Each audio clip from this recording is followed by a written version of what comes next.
Hey, good morning. Welcome to Area Shores Prepping. I'm your host, Greg. Well, I dug up while it's cool. I dug up the sweet potatoes. They've been in the ground for 100 days. And you can see the results of what our efforts were. I broke off a few of them just digging with this tool.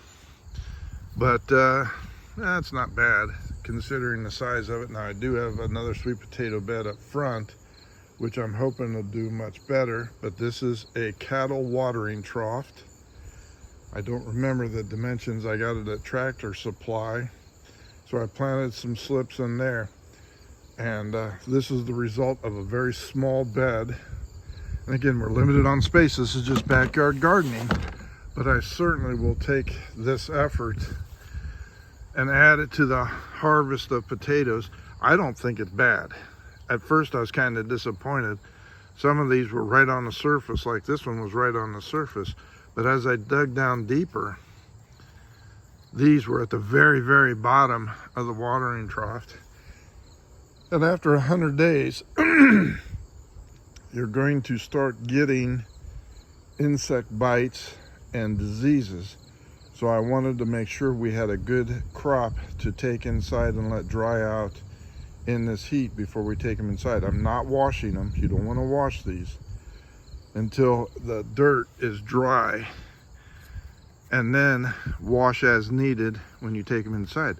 But this is a really good, nice sweet potato, Carolina. The gouges are from the tool, but I thought it was pretty good. Some of these, like I said, were right on top. These will make good home fries, hash browns, baked potatoes, whatever. But we do definitely like them. The watering container was on sale at Tractor Supply. Let me go over here because I changed this one over too. These were at Tractor Supply. There's the information. 2 by 1 by 4. They were on sale instead of $140, $118. So I picked those up, 2 of them, and made them into small raised bed gardens. I'm cleaning up the tomato patch. I have no cabbage because the woodchuck made this his personal buffet and destroyed my bok choy, my red cabbage, my green cabbage, and pretty much was taking bites.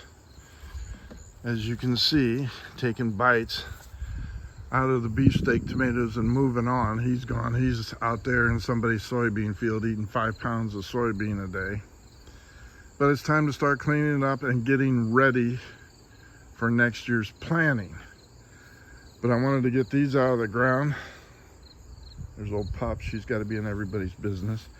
Wanted to get these out of the ground and start drying because it is going to be brutal today, 100 degrees. So don't forget to water your garden, and mostly make sure any outside animals you have get water and shade. It is absolutely brutal, and you can see these nasty slugs are out in the dirt that I just dug up, so it wouldn't take long for them to be into those. But I certainly want to thank you for liking and subscribing. I have a lot of work to do, but it's just too hot to do it all at once. The other tomatoes are ripening up, and you can see the disease, the blight set in, but I've got a ton of cherry tomatoes to pick. And I wanted you to see Brussels sprouts. Now this is growing in a grow bag, and this is supposed to be anywhere from 3 to 5 foot tall. I am not real pleased with the soil or this, but you can see the little Brussels sprouts starting in on this one. I did replant potatoes in this Kennebec White, so they're doing good because I amended the soil. So overall, it's been a very good growing season. Sorry to see it end, but I have new catalogs which I will show you, seed catalogs to plan for next year with some exotics in there, and they are really super nice. We'll get this all cleaned up, new fresh dirt in there before winter time to let it winter over. And then looking forward to starting another year growing. Oh yeah, by the way, I forgot to tell you, Wanted to show you something here. Sorry for the walk and interruption. Just real quick. This is the sweet corn second season, second planting, which I did at the end of July. And for those of you, you may or may not know this. If you were like me trying sweet corn for the first time, one of the things I noticed was if your corn, when you peel it back, is not full all the way to the front, it's because it didn't get pollinated enough. So if you have trouble with pollination, it never hurts to just do this.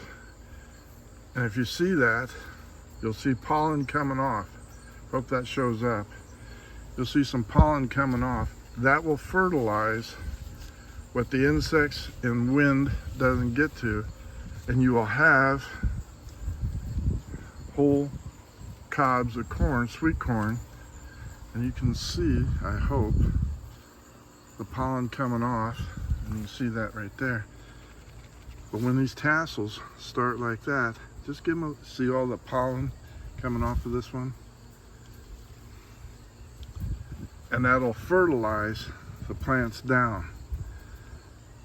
Just a helpful hint. Hopefully maybe that'll help someone get a better cob of corn and enjoy it more. Green beans, I already harvested some of that. The peas are coming up nicely. The second planting of peas over here, Green Arrow. Those are coming up for a second harvest before it gets too cold. And of course the pollinator sunflower seeds. The guy that sold me the seeds, he saw me coming, $5 for 4 seeds. They were supposed to be skyscrapers. I think I got bargain basement because they're already got the heads on them and they're not even 6 foot. So he saw me coming. All right, thank you so much for liking and subscribing to Erie Shores Prepping, and remember, get yourself right with God. Ask for forgiveness for your sins, get baptized, submerged in water, and ask him to bless your garden. And he'll do it. Thank you so much. Greg out.